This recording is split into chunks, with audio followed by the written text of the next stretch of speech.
ဇလန်ကတော့လွန်ခဲ့တဲ့နှစ်ပေါင်း2000ခန့်အထက်ကြောက်ခေဟောင်းဥရောပတိုက်မှာစတင်ထားပါတယ်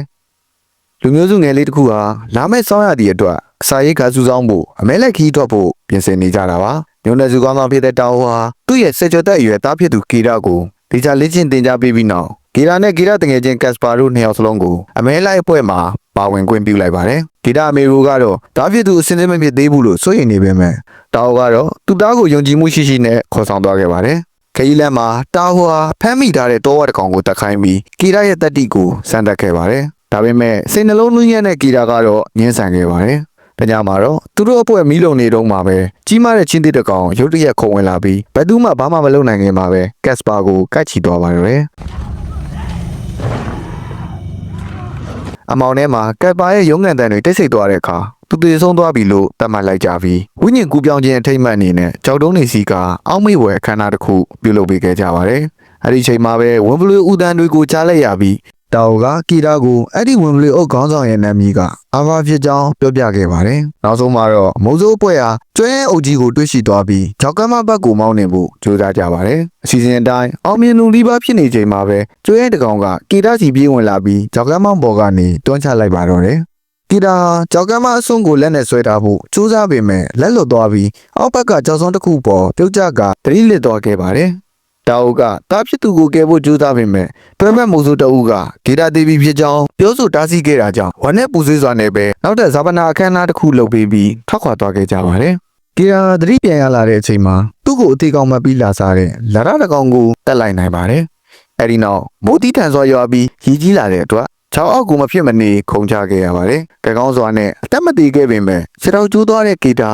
တစ်သားကြောင်းနဲ့ချက်စီပြီးပြန်တက်လာတဲ့အခါသူ့မျိုးနွယ်စုထားခဲ့တဲ့ကြောက်ပုံကိုတွေ့လိုက်ရပြီးသူတယောက်တည်းကြံခဲ့ပြီဆိုတာကိုသဘောပေါက်သွားပါတယ်။ဒန်ယာနဲ့ဂီရာတယောက်ရွာပြန်မှုကြိုးစားနေတော့ဝင်ဘလူအုပ်ရဲ့တိုက်ခိုက်ခြင်းကိုခံရပြန်ပါတယ်။သူဟာတစ်ပင်ပေါ်တက်ပြေးရင်ဝင်ဘလူတကောင်ကိုဒန်ယာရစေခဲ့ပါတယ်။ကျန်တဲ့အုပ်စုကဒန်ယာရတဲ့ကောင်ကိုထားခဲ့ကြတဲ့အခါဂီရာကတနာစိတ်ဝင်ပြီးကုသပေးလိုက်ပါတယ်။တပြေးပြေးနဲ့ဝင်ဘလူရဲ့ယုံကြည်မှုကိုရလာပြီးသူကအစာနဲ့ရေကိုအရင်တောက်ပြကတခင်ဖြစ်ကြောင်းပြသခဲ့ပါတယ်။နောက်ပိုင်းမှာတော့ဝင်းဗလီဟာကီရာနောက်ကိုလိုက်ပါလာပြီးသူတို့နှစ်ဦးဟာအတူတကွအမဲလိုက်ပေါ်တွေဖြစ်လာကြပါတယ်။တညမှာတော့ဝင်းဗလီအုပ်ကြီးပြန်ရောက်လာပြီးချင်းချောက်ကြပေမဲ့ကီရာရဲ့ဝင်းဗလီအဖာကရှေ့ထွက်နှုတ်ဆက်လိုက်တဲ့အခါအုပ်စုကပြန်လည်လက်ခံလာခဲ့ပါတယ်။ဒါပေမဲ့အဖာဟာသူ့အုပ်စုနောက်မလိုက်ပဲကီရာနဲ့အတူလိုက်ပါဖို့ဆုံးဖြတ်ခဲ့ပါတယ်။ဆောင်းရာသီရောက်ပြီးရေခဲပြင်တစ်ခုကိုဖြတ်တန်းချိန်မှာကီရာရေထဲကိုကျွံကျသွားပေမဲ့အဖာကသူ့ကိုပြန်လည်ကယ်တင်ပေးခဲ့ပါတယ်။ခီးဆက်ရင်လမ်းမှာအေးခဲတိတ်ဆုံးနေတဲ့လူတယောက်စီကနေလေးနဲ့မြားတစ်စင်းကိုရရှိခဲ့ပါတယ်။နှင်းမုန်တိုင်းကြလာလို့ဂူတကူထဲဝင်ကိုတဲ့အခါမှာတော့ဂူအောင်ဟိုင်နာတွေရဲ့ရန်ကနေလုတ်ခဲ့ပေမဲ့ဂူထဲမှာရှိနေတဲ့ချင်းတေးတကောင်နဲ့ထပ်မံရင်ဆိုင်ရပါတော့တယ်။အဖာကကီရာကိုကာကွယ်ဖို့ချင်းသေးကိုအပြင်းထန်တိုက်ခတ်ခဲ့တယ်လို့ကီရာကလည်းရလာတဲ့လီးနဲ့မြကိုတုံးပြီးအာဖာကိုကယ်တင်ခဲ့ပါတယ်ဒီတိုက်ပွဲမှာအာဖာပြင်းထန်သောဒဏ်ရာရသွားပြီးလမ်းမလျှောက်နိုင်တော့တဲ့အတွက်ကီရာကသူ့ကိုပို့ချပြီးခရီးဆက်ခဲ့ရပါတယ်နောက်ဆုံးမှာတော့ကီရာမောပန်းနဲ့နေပြီးဒလိလူလူနီးပါအခြေအနေနဲ့ရွာကိုပြန်ရောက်သွားပါတယ်